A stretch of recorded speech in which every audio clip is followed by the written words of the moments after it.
반갑습니다. 한국사 전문 강사 강재민입니다. 그동안 잘 지내셨습니까? 저도 여러분의 만남을 손꼽아 기다리고 있었습니다. 여러분들과 재미있는 역사를 내는 이 시간이 제게는 굉장히 행복하고 보람된 시간입니다. 그동안 여러분들의 많은 응원과 격려 덕분에 제가 여기까지 올 수 있었습니다. 앞으로도 많은 관심과 응원을 부탁드리면서 저도 초심을 잃지 않고 끝까지 최선을 다해 한국사를 강의하도록 하겠습니다. 오늘은 드디어 18번째 강의 시간이 되었습니다.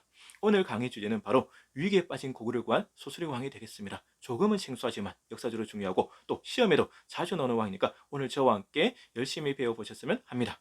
자, 고구려에는 시험에 자주 나오는 삼총사 3인방이 있습니다. 바로 소수리왕, 광개토태왕, 장수왕인데 그 첫 번째가 바로 소수리왕입니다.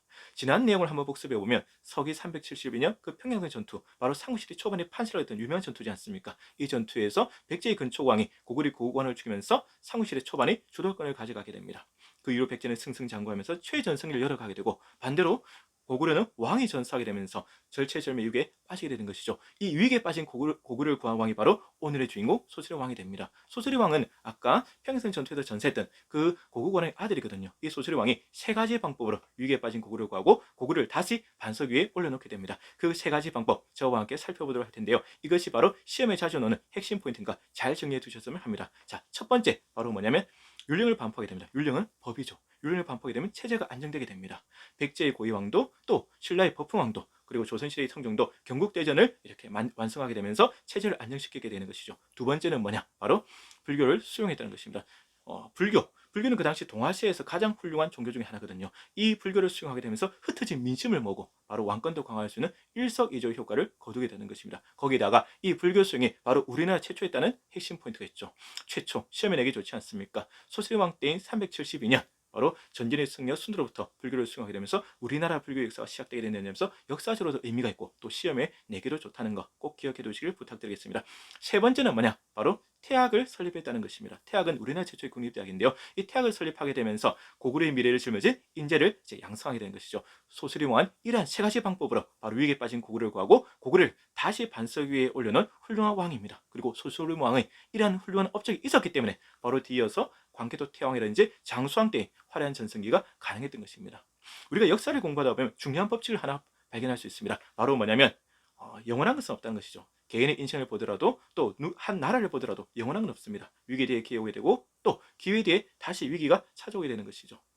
고구려는 평생 전투에서 고구려왕이 전사하면서 절체절명의 위기를 맞았지만 바로 소수리왕이 등장하면서 이를 잘 극복했기 때문에 바로 광개토태왕과 장수왕 때 전성기를 열을 수 있었고, 반면에 백제는 어떻습니까? 백제는 평양 전투 이후로 승승장구했지만 근초고왕 사후에 서서히 내리막길을 걷다가 이때쯤 오면 다시 위기를 맞게 되는 것입니다. 그래서 영원한 건 없는 것입니다. 여기서 우리는 인생의 중요한 교훈을 하나 발견할 수 있는 것이죠. 어떤 것입니까? 바로 현재에 자만하지 말고 최선을 끝까지 다하자는 것입니다. 지금 내가 잘 나간다고 해서 자만하게 되면 결국 또 다른 위기를 맞게 되는 것입니다. 반면에 내가 지금 처한 상황이 조금 암울하고 힘들고 답답하다 할지라도 지금의 이 위기를 슬기롭게 잘 극복한다면 언젠가는 또 다른 기회를 잡을 수 있다는 것을 역사는 우리에게 가르쳐 주는 것이죠. 그래서 우리는 항상 역사를 골로 삼아서 역사 속에서 지혜와 교훈을 얻어서 오늘날의 위기를 잘 극복할 수 있는 그런 디딤돌로 삼아야 되는 것이죠. 역사 공부를 하는 목적이 바로 여기에 있는 것입니다. 여러분, 그리고 우리가 역사를 공부하다 보면 우리는 항상 주인공에 너무 포커스를 맞추는 경향이 있습니다. 그리고 그 주인공을 가능했던 조연이라든지 또는 숨겨진 영웅들은 잊고 있는 것이죠. 지금 우리는 광개토태왕과 장수왕 때 화려한 전승기는 누구나 잘 기억하지만 그 전승기를 가능했던 소수리왕은 잘 모르고 있었던 것이죠.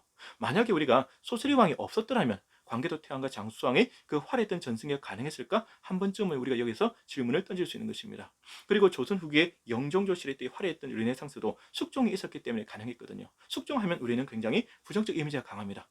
치마폭 속의 왕, 바람둥이 왕, 또는 뭐 나쁜 남자, 뭐 이런 이미지가 강하지만 실제로는 숙종이 강력한 왕권을 확립하고 체제를 안정시켰기 때문에 바로 영종조 시대 때의 화려했던 르네상스가 가능했던 것입니다. 따라서 우리가 앞으로 올바른 역사를 공부하면서 역사의 주인공뿐만 아니라 그 주인공을 가능하게 했던 조연이라든지 숨겨진 영웅들도 발굴해서 재조명해보는 시간을 가졌으면 좋겠다는 저는 개인적인 바람을 가지고 있습니다. 여러분들도 항상 저와 함께 올바른 역사를 배우고 실천하는 그런 분이 되셨으면 좋겠습니다.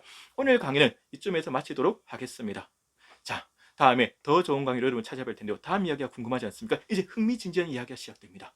자, 고구려는 고구려는 이제 기회를 잡았죠. 대대적인 반격이 시작됩니다. 반면에 백제는 최대 위기를 맞게 됩니다. 이제 백제가 궁지에 몰리게 된 것이죠. 그 이야기 기대해 주시고요.